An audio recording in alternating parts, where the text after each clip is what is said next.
Bayelsa State. Wait, yeah. Kpaike na Oguebigo age grade Bayelsa State. Where's your Unity and progress.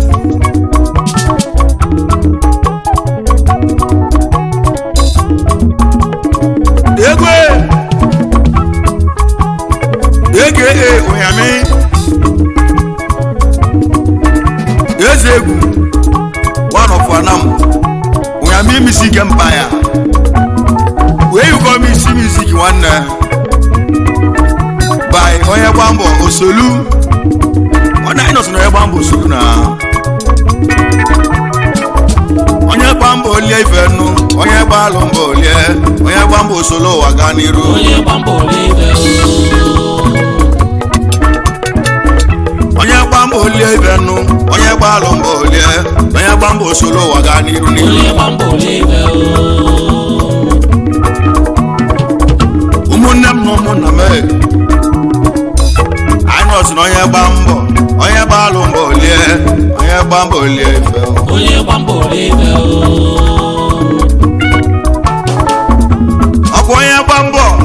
Onyegbambo gilinu Onyegbambo lienu Onyegbambo lie Igbambo Isolo waganiru Igbambo ejekudo ndi ogboye onye ọbụla gbaba mbọ inweta ka alaka gị ka na agwaye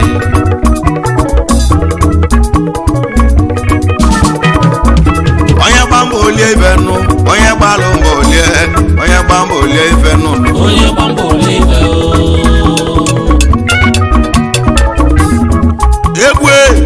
egwu mukanji bianu egwu netiba ya ka na bo Onyegbambo lienu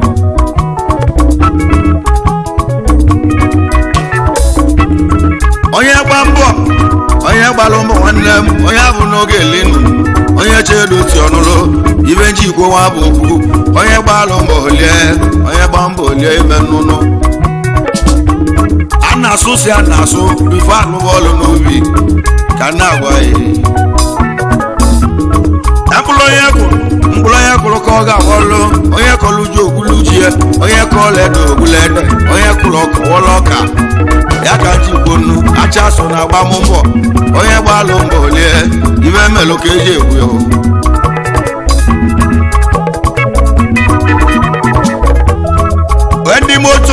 ndị moto na ndị keke a na ndị ọkada embe ọka na-agbao onye ọbụla agbaba mbọ ka ọka si anụnụ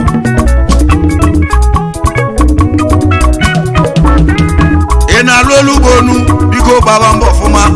ije nwejekwudo ndị ọgbọye onye ọbụla gbaba mbọ ọfụma ọnụle ya onye ome na-asụ afịa biko zusie ike embe ọka na-agbanụ ụmụnne m onye ọbụla gbaba mbọ anyị nọsi na Onyegbambo Osolu ụwa gaa n'iru ekwukwe m ọzọ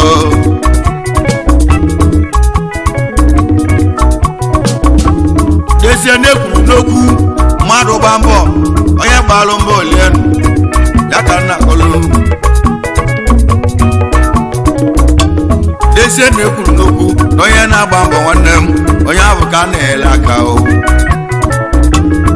ọkụ ekwuru n'okwu onye na-agba mbọ ụmụnne m onye ahụ ka a na-ele aka onye na-agba mbọ ụmụnne m onye ahụ ka Chinaza ebele ị na-alụ olu ugbo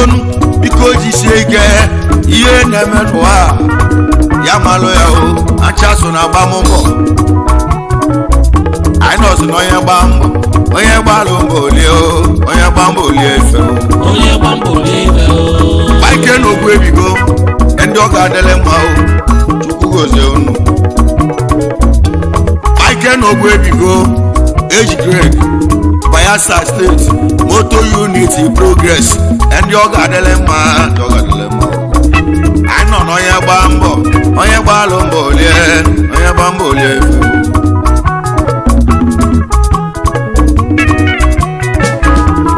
alọ na nwe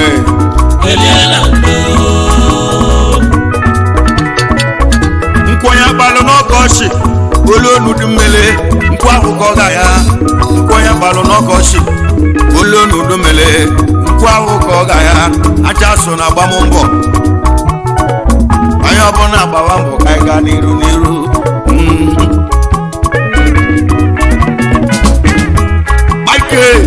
Kpaike na Oguebigo eji grade Bayelsa State Moto Unity Progress ndị ọ ga-adịle mma anyị nọzi na onye gba mbọ na onye gbalụ mbọ olie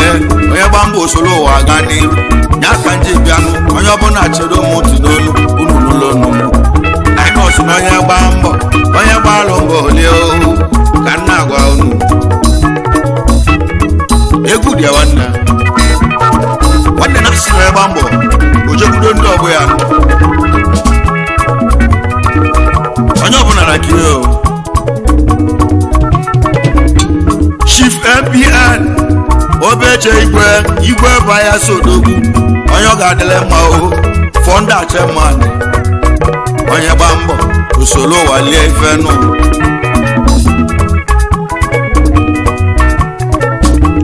Chief MPN Obeche Igwe Bayelsa Odogwu fọnda chairman onye gba mbọ fọnda ụzọ amaka socha ka ụlọ bụ ndị ọma nzedigwe gaja unu mekene ego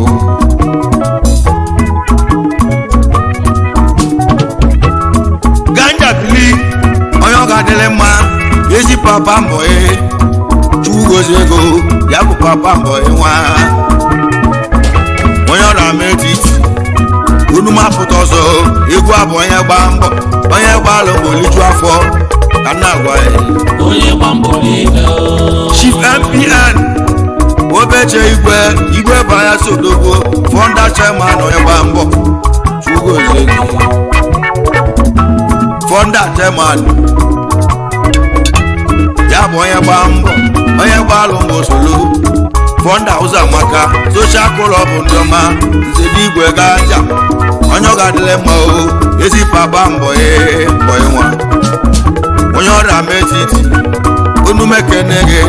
igwe abụ onye gba mbọ onye gbalụ mbọ olie ka nna gwa Chief MPN Obeche Igwe Bayelsa fọnda chairman onye gba mbọ osolu fọnda ụzọ amaka socha club nzedigwe ganja papa mbọ nwa na ọra metiti anam ọchịọra ka ịbụ onye gba mbọ onye gbalụ mbọ olie nụ anyị nọ n'onye gba mbọ onye gbalụ mbọ olie ka nna agwa unu ọchị ọrịa bili nzedigwe ganja bili onye na-achị ọrịa nwanne m na ọ dị ewo ọ dị akpa oke ya ka nna agwa ọchị ọrịa ka ịbụ abụ onye gba mbọ lie ife nụ alụọ na nwe elie na ndụ alụọ na nwe elie na ndụ alụọ na nwe elie na ndụ nkwụ onye kpalụ n'ọkọchị olu odudu mmiri nkwụ ahụ ka ọ ga-aya nụ ya ka na-ekwunu acha so na agbammbọ onye gbalụ ma olie ka na-agwa ya esi na kenelu gị ya bụ ezi oliakụ Josephine oliakụ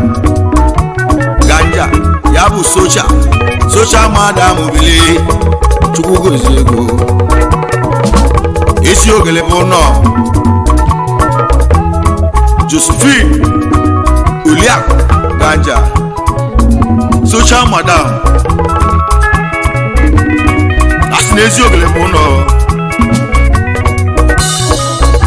onye gba mbọ olie ebe nụ onye gbalụ mbọ olie nụ onye gba mbọ olie ebe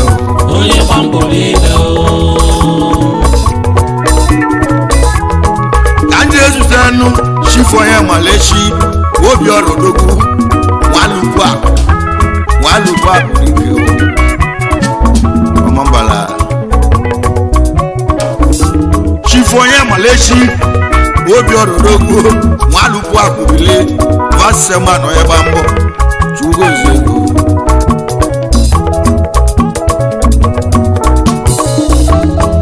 vasema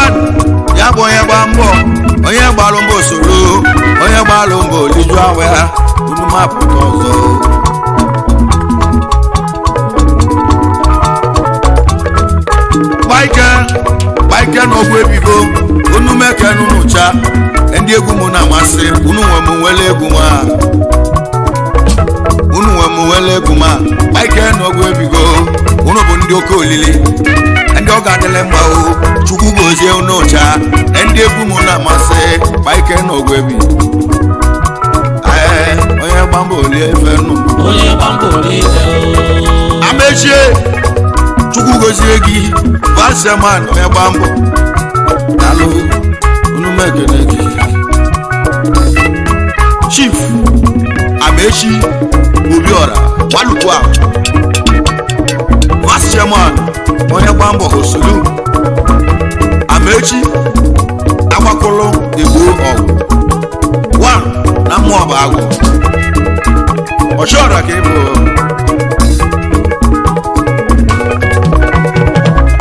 Onyegbambo olie ife nụ Onyegbalo mba olie Onyegbambo oli jụ afọ ya nụnụ Onyegbambo olie ife Onyegbambo olie ife nụ Onyegbalo mba olie ya nna gwa gị Onyegbambo olie ife Nwalukwu akụdalụ isiga nke n'oli akụ gị onye ọ ga-adịle mma o ya bụ Mrs. Ngozika Amechi ile enyi Chukwu gozie gị ịbụ mmasị na chi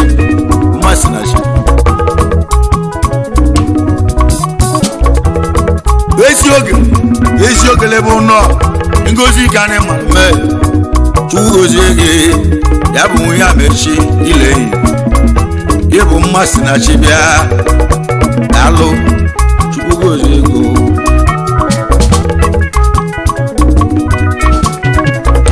Onyegbambo olie ife nụ Onyegbalo mba olie Onyegbambo olie ife Onyegbambo olie ife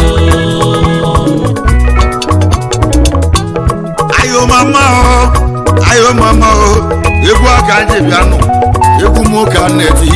egwu abụ Onyegbalo mba ogelenu kwasị na alụọ na nwere alụọ na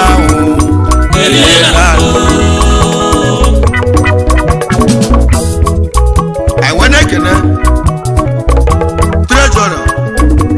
Chief Onyeka Obeche Ogbuefi Nwachinemelu wa ụmụ Anam Onyegbambo olie ife Onyegbambo olie ife Onyegbambo olie ife nụ Onyegbalo olie Onyegbambo olie ife Chief Onyeka Nwaobeche Ogbuefi ka ebu abụ Nwachinemelu wa na mmikwu Anam unu mekene gị egwu abụ Onyegbalo mba oliju afọ ya ka nna gị ọnụ Onyegbambo olie ife Onyegbalo mba osolu nnu kwasị na Onyegbambo osolu Onyegbambo olie ife mekene Onyegbambo olie ife Mr. Davis Jevis Isa Chukwu gozie gị Davis 77 unu mekene go Speaker Onyegbambo osolu onye ọ ga-adịle mma Jevis nwanne m Jevis Isa alụ onye ọrụ ama etiti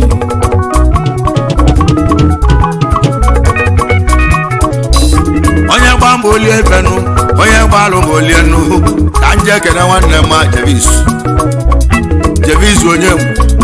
Speaker Onyegbambo ojesolo ụwa gaa n'iru nụ Jevis Isa onye ọrụ ama etiti bile unu mekene unu chao Kpaike na Oguebigo ndị egwu mụ na-amasị anyị nọ Onyegbalo mba olie ka na-agwa Onyegbambo olie ife Ibi maka Chief Emeka Chukwudebelu Financial Secretary OGO Emeka Round Up Asidi Nwaokwu Ọba Emeka Evelyn Ugolonka Ọrama Edith Anamu Chief Emeka Judo onye ọ ga-adịle mma Financial Secretary OGO ya bụ Emeka Round Up Asidi Nwaokwu Ọba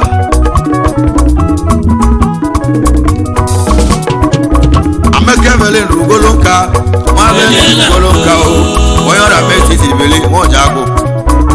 onye gbamba olie ife onye gbamba olie ife nụ onye gbalụ mbọ solo onye gbamba olie ife nụ onye gbamba olie ife onye gbamba olie ife nụ onye gbalụ mbọ olie onye gbamba olie ife onye gbamba olie ife onye gbamba olie ife onye gbamba olie ife kedu maka Mr. Okoye Nnameke Secretary General OGO Aloma System Aloma onye nwegwu 1 ọrama etisi anam onye ọ ga-adịle mma onye gbamba olie ife nụ onye gbalụ mbọ olie nụ ka nna gwa ya onye gbamba olie ife Mr. Okechukwu Nnameke nwanne m onye ọ ga-adịle mma Secretary General OGO Aloma System Aloma onye nwe egwu onye ọra metiti bili egwu abụ onye gba mbọ onye gbalụ mbọ solo nnu unu mapụta ọzọ onye gba mbọ lie onye gba mbọ olie ifenu onye gbalụ mbọ lie ka nna gwa unu onye gbamba olie ife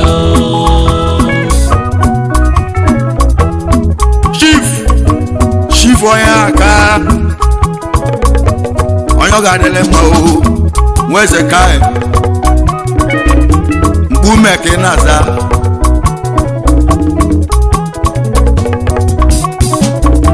Chief onye aka nweze chukwe onye ọ ga-adịle mma unu mekele go unu mekele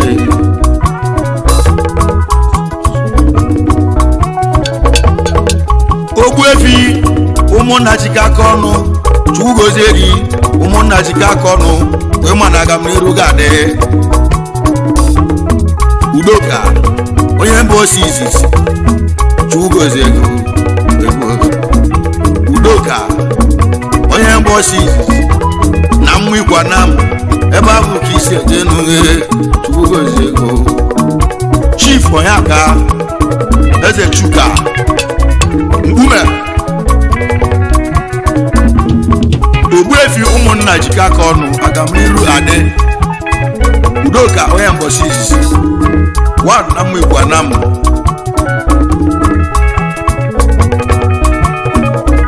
onye gbamba olie ifenu onye gbalụ mbọ olie o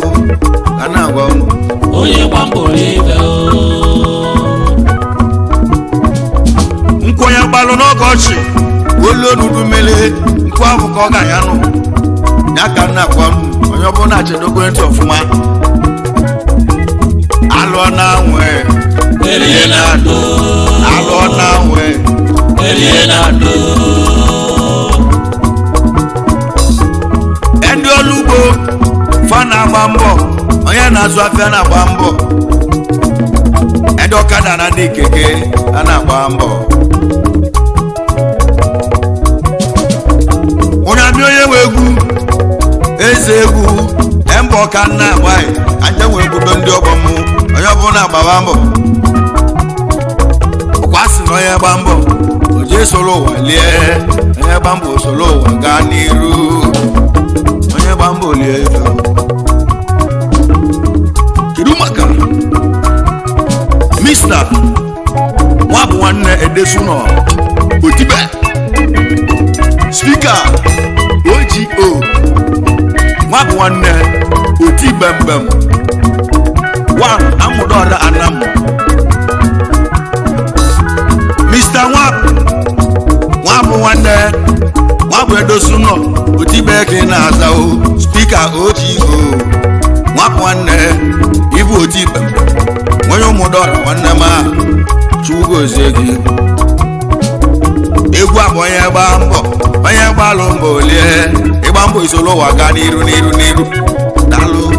n'oge adịghị mma Otibe mbem onye gba mbọ olie ifenu onye gbalụ mbọ solo ka nna agwa unu onye gbamba olie ife onye gbamba olie ife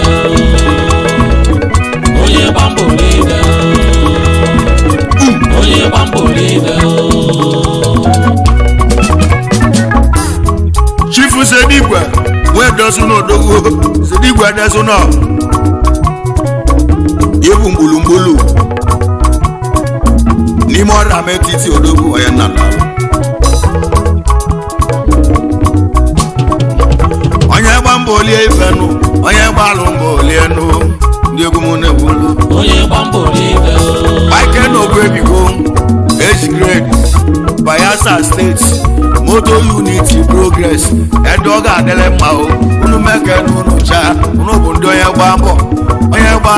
lie no Onyegbambo liju afọ ya Onyegbambo lie Onyegbambo lie Onyegbambo lie Chief Onyegbambo lie Sedigwe edesuno Onyegbambo lie one of Onyegbambo ọ̀rọ̀ méjì sí anam mẹ́kẹ̀rẹ́ yìí Onyegbambo lie Onyegbambo lie arts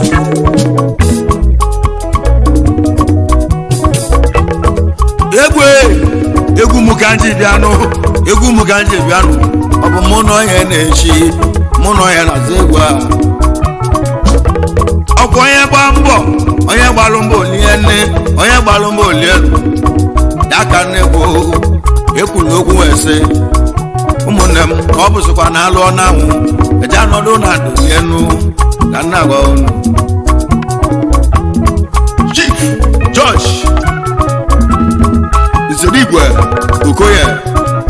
okwu ọmabụ memba OGO na mmụ enwelu m ana m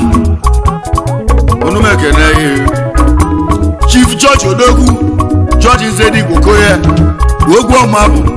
memba ka ịbụ abụ memba OGO nwa mmụ enwelu m ana m Kpaike na Oguebigo unu mekene unu bụ ndị onye gbaa mbọ onye gbalụ mbọ olie gbasịrị onye gba mbọ olie efe onye gbalụ mbọ solu George mmanwụ na-akpọghị ogwu ọmabụ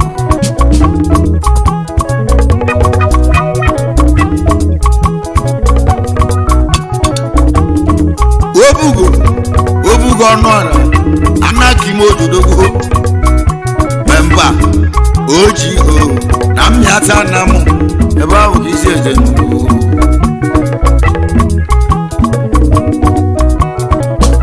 onye gba mbọ olie ifenu onye gbalụ mbọ olie obugo ọnụọra anaghị m oju onye mmịata obodo eze Chukwu gozie ego Bayelsa ka ị na-alụbeli dalụ memba OGO ka nna gwa ya obodo obugo anaghị moju nwanne nna ọka ọnụọra akịdị na-agba mbọ so nwanne sija iba sija ka ịgba ya gba sija iba sija sere kerewa sija obi sale sija bum onye gba mbọ olie ife nụnụ Onyegbambo lie onye gba mbọ onye gbalụ mbọ ogelenu onye gbalụ mbọ ogelenu Onyegbambo lie onye ọbụla akawa akụ aja nwekwa mbọ aja nwejekwudo ndị ọgbọ Onyegbambo lie kedu maka Mr. Ọbalị m Okonkwo Elias Ọba isi agbọncha Ezudo one of Kpaike na Oguebigo mmịata anam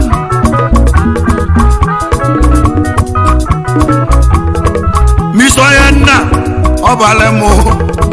Nwokonkwo Elias Ọba isi agbọncha Ezudo onye ọ ga-adịlị mba o Kpaike na Oguebigo ọba o Ọbalị m Nwokonkwo Elias Ọba isi agbọncha nke bụ eze udo wanụfanam Kpaike na Oguebigo onye mmịata obodo eze onye ọ ga-adịle mma na onye gbalụ mbọ osolo onye gba mbọ osolo ụwa gaa n'iru numekele onye gba mbọ lie ifenu onye gbalụ mbọ lie onye gba mbọ lie ifenu onye gba mbọ lie ifenu onye gbalụ mbọ lie onye gba mbọ lie ifenu unu mekele kidu maka Mr. Ifeanyi Azaka Sawonte one of Abo Delta State Ifeanyi Azaka Sawonte man Chukwuego Ogun Abo Delta State onye ga-adịrị mkpa ikwu akụ onye gba mbọ onye gbalụ mbọ lie onye ọbụla gbaba mbọ ọfụma ka anyị jekwudo ndị ọgba anyị onye gba mbọ oliju afọ anụ onye gbalụ mbọ ọganiru onye ọbụla gbaba mbọ ọfụma nụ ndị ọkada ana-adị keke ị na-akwa baro biko gị kwasie ike o kije nwekwudo ọgbọ kacha so na gbam mbọ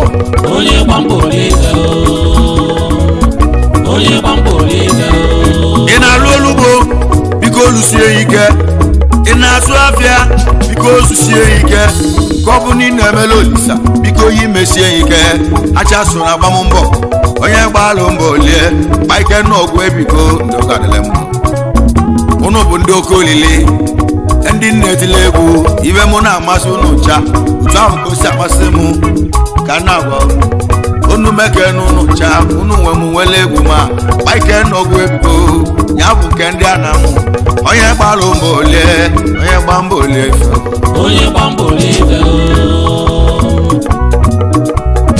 kedu maka Mr. Onyaka Igbanugo Debo aka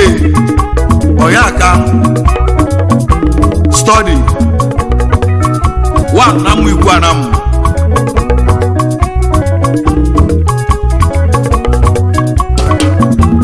Mr. Onyaka nwe Igbanugo Igbago Debo onye ga-adịle mma o aka dalo ya bụ Onyaka study emu ikwu ka isi eje n'ugyo egwu abụ onye gba mbọ onye gbalụ mbọ lie ịgba mbọ isoro ụwa gaa n'iru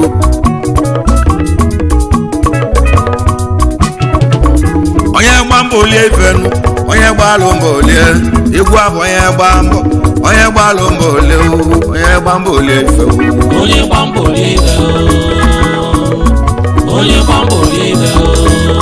okwu efi mmadụ bụ eze nwakwalọ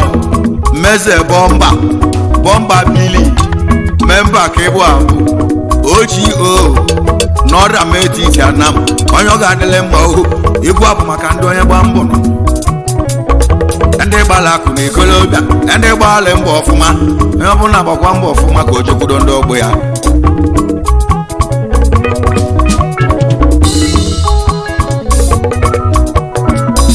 onye gba mbọ olie ifenu onye gbalụ mbọ olie onye gba mbọ olie ifenu ndị maka maazị Okeke nọọsụ ngwọ ọlụtụ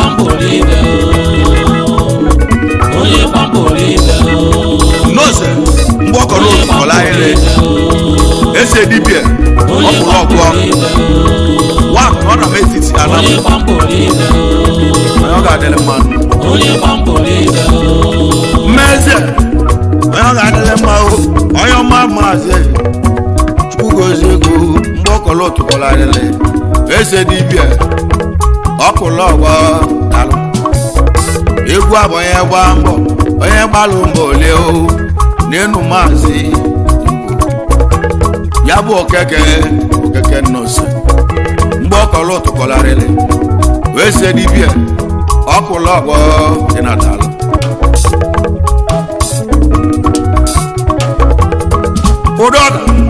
ụdọ gala nwa Emeka Chukwugozie gị ugili nnama ya bụ ugili ọ dabara na mmịata na m onye ọ ga-adịrị mma bịa egwu abụ onye gba mbọ onye gbalụ mbọ olie ụdọ gala Emeka ugili nnama ugili ọda wala na mmịata na m meke na-eyi onye gba mbọ olie ifenu onye gba alụ mbọ olie ka na-agwa ya onye gba mbọ olie ife Mr. Joseph Okoye onye ọ ga-adịle mma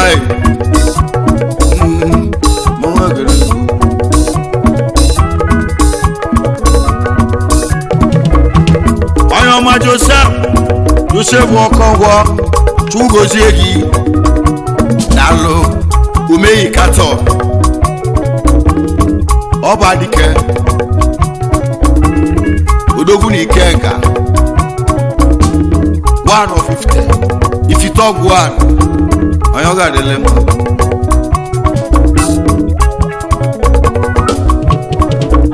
onye gba mbọ olie evenu chukwu gosi ego Joseph Okonkwo omeyi katọ ịbụ ọba dike ikenga 1 of 50 one chukwu gosi ego egwu abụ onye gba mbọ olie efe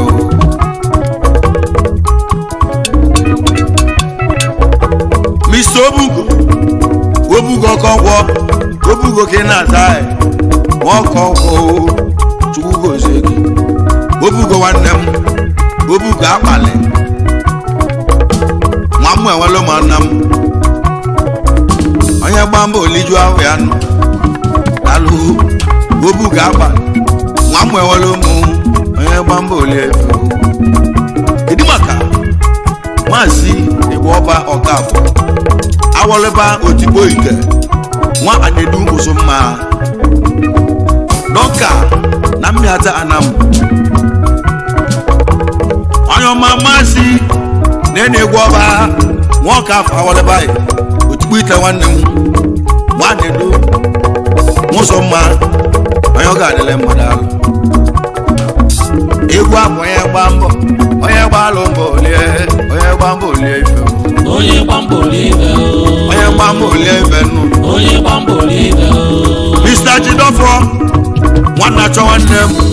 chukwu gozie gị Jidofo chọ ibu ikuku nwoke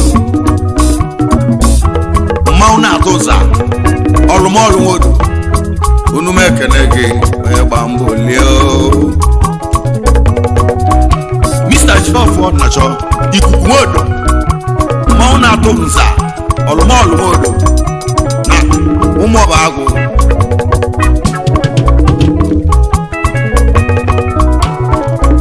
onye gba mbọ olie ife nụ onye gba alụ mbọ olie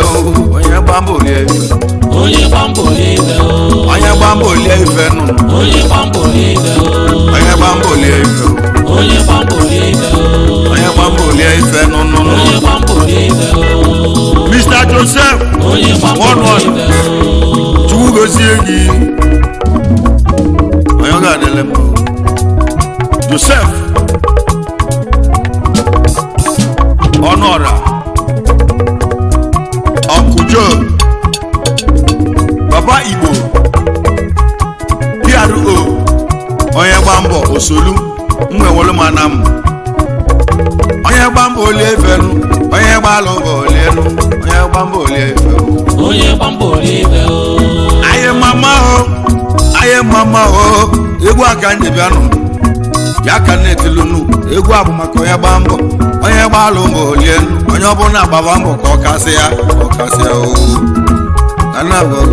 onye gba mbọ olie ife onye gba mbọ olie ife nụ onye gba mbọ olie ife Sunday nwobekwe onye ọ ga-adịle mma Sunday nwanne m Sunday Sparkle chukwu gozie gị Sunday Obiekwe Sunday Sparkle from Amabo egwu maka ya gba mbọ onye gba mbọ olie ife nụ onye gba alụ mbọ olie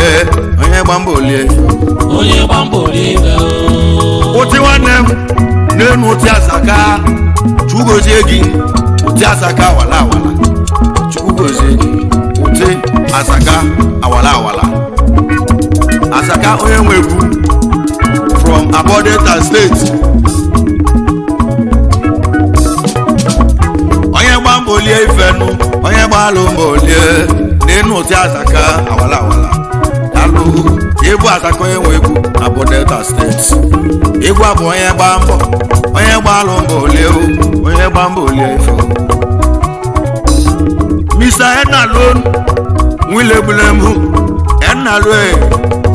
chuwezeri etumukpolo n'uchichi Nnalo ile bulemu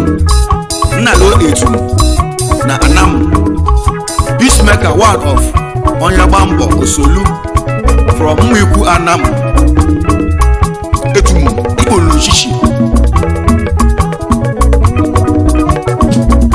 Onyegbambo olie fenu